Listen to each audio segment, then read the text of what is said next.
And if they don't matter, then time doesn't matter because it doesn't, it's one and the same, right?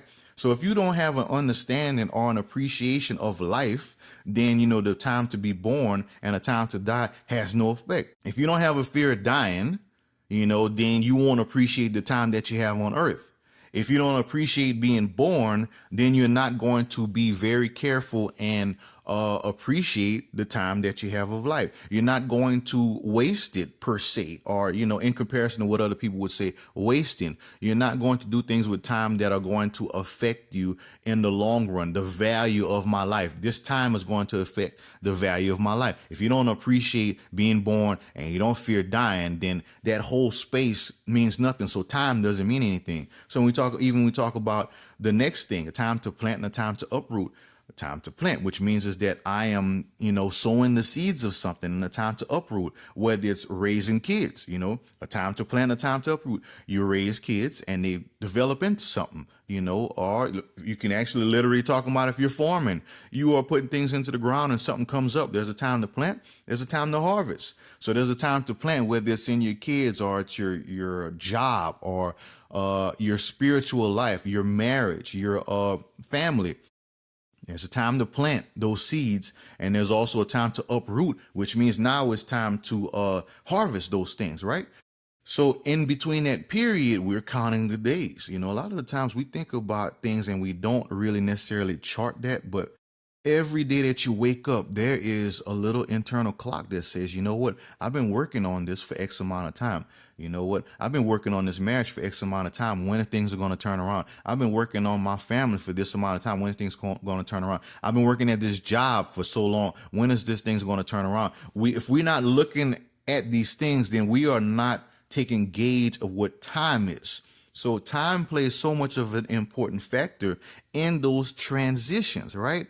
And the only way that we understand a transition is if we have a starting point and an ending point. So to come back on those people that don't have a true concept of time or an appreciation of time, then we don't have these bookends that matter in our lives to where we need transition in order to grow. We need transition in order to get to that next step. We need transition in order to mature in life.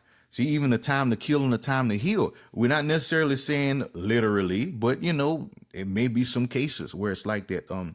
But I think if we take it from a literal standpoint, then we're getting into the realm of being unredeemable. But let's say we're taking time to kill, like we may be killing things that, spiritually, or things in our head, killing ideas or killing friendships, killing relationships.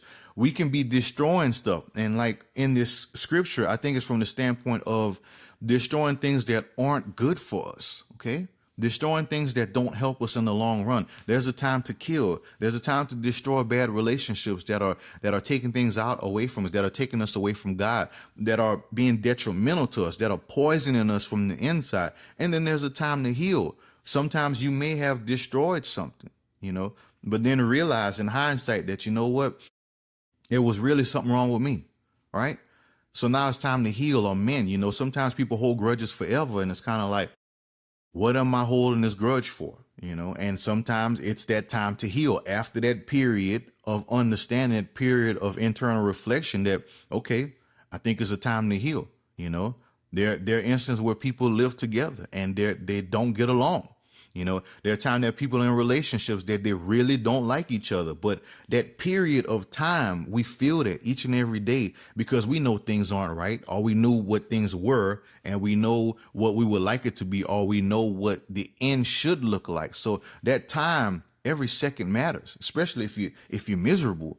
Every second matters, especially if you think you're going in the wrong direction. Every second matters when there's temptation out there. Every second matters when there's things that are trying to deter you from healing, or they're trying to keep you away from just putting the Band-Aids and pulling back together those relationships that you have, no matter where it is. So that time matters in our lives, and those transition and those seasons matter.